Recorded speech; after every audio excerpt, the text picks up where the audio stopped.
السلام علیکم سر، کیا بنے آپ کے کیس کا ہے سر؟ ابھی دیکھیں، جب تک عدالتیں جو ہیں وہ انصاف کے تقاضے پورے نہیں کرتی اس وقت ملک میں یہی افراتفری رہے گی، ناانصافی رہے گی۔ اب آپ ذرا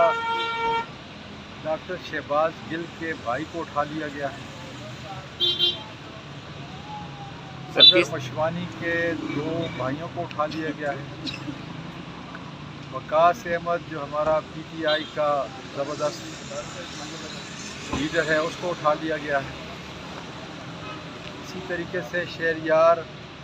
بخاری کے بھائی کو اٹھا لیا گیا ہے۔ اس ملک کے اندر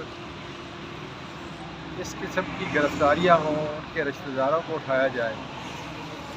پھر تو اس وقت عدالتوں کو چاہیے کہ وہ آج خود نوٹس لے کر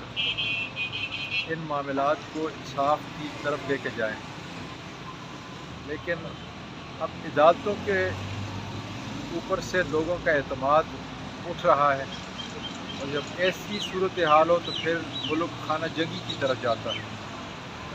ہمیں یہ ملک انتہائی عزیز ہے، اس میں امن اور ترقی آنی چاہیے، اور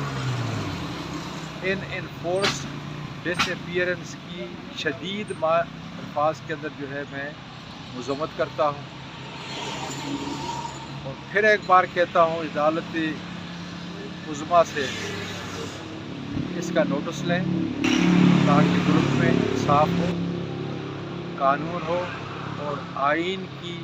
علمبرداری ہو۔ سر ایک اور چھوٹا سا سوال ہے، پاکستانی ٹیم جو ہے انڈیا سے ہار گئی، یو ایس اے سے ہار گئی، اب یہ کیا اس میں کوئی تبدیلیاں ہونی چاہیے؟ ہم نے پاکستان کی شناخت کو ختم کر دیا ہے، پاکستان کی شناخت مکمل طور پہ ختم ہے۔ آپ کا یہ پاسپورٹ جو عمران خان کی موجودگی کے اندر ایک عزت کی نشانی تھا، آج ذلت کی نشانی بن چکا ہے، اس پہ مجھے بڑا افسوس ہے۔ جی سر، علی خان صاحب کے 2 کیسز لگے ہوئے تھے، سردار صاحب کیا بنا ان کا آپ بتائیے گا ذرا مجھے۔ آج انسداد دہشت گردی کورٹ میں طاہر سپرا صاحب کے پاس 2 مقدمات تھے تھانہ کھنہ کے، FIR نمبر 243 اور 242۔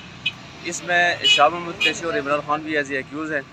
اور ان کی حد تک پروٹیکشن کی اپلیکیشن ایک عرصہ دراز سے پینڈنگ پڑی ہوئی ہے، جس میں کورٹ آرڈر بھی کرتی ہے، اور لیکن اس کے باوجود ان کو یہاں پر کورٹ میں پیش نہیں کیا جاتا ہے۔ تو جیسے میں کئی دفعہ یہ بات کہہ چکا ہوں، چونکہ فوجداری کیسز میں یہ لازم ہوتا ہے کہ آپ کے تمام ملزمان عدالت میں پیش ہوں گے تو اس کے بعد کیس کا ٹرائل ہوگا، لیکن انفارچونیٹلی کہ ایسا نہیں ہو رہا، کافی عرصے سے نہیں ہو رہا، اور یہ آلموسٹ تقریباً 2 سال ہونے کو ہیں ان FIRs کو، لیکن یہ ایک قدم بھی آگے بڑھ نہیں سکے۔ اور آج اسی مقدمے میں بہت سارے ایسے جو ملزمان تھے،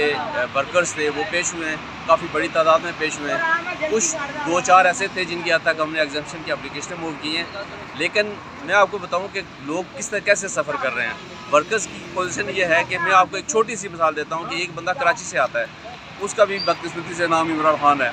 وہ یہاں پر ایز اے سسرال کے پاس آیا اور اس کو یہاں سے گھر سے اٹھا دیا گیا اسے نکلنے کے وقت، اور آج تک وہ کیس بھگت رہا ہے، اس کے باوجود کہ کورٹ کو بھی پتہ ہے اس بات کا، اور یہ بات اس کو بار بتائی گئی ہے کہ مطلب وہ بندہ کراچی کا رہنے والا ہے، اس کا کوئی کنسرن نہیں ہے، نہ اس کا پارٹی سے کوئی تعلق ہے،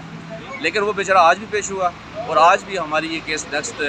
جولائی کے لیے فرسٹ ویک میں یہ کیس ملتوی ہو گیا ہے۔ اب اس کو پھر دوبارہ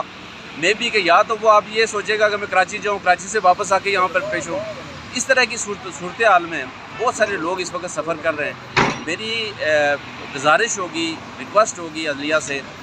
کہ یہ جتنے بھی پولیٹیکل کیسز ہیں ان میں کچھ نہیں ہے، جو گین کرنا تھا وہ کر چکے ہیں آپ، تو ان کیسز کو خدا رہا ان کا فیصلے کریں، ان کو ڈیسیجن کریں، تاکہ یہ سارے لوگ اپنی کہیں جاب کر سکیں، کہیں روزگار لے سکیں۔ اس مشکل دور میں، مہنگائی کے دور میں یہاں پر آ کے صبح 8 بجے یہاں کورٹ میں کھڑے ہو جاتے ہیں، اور نتیجہ کیا ہوتا ہے اس پہ کارروائی کا 0/0، اور یہ سارے لوگ آج بھی ویسے ہی چلے گئے ہیں جیسے آج سے پہلے 1 سال پہلے گئے تھے۔ بہت شکریہ۔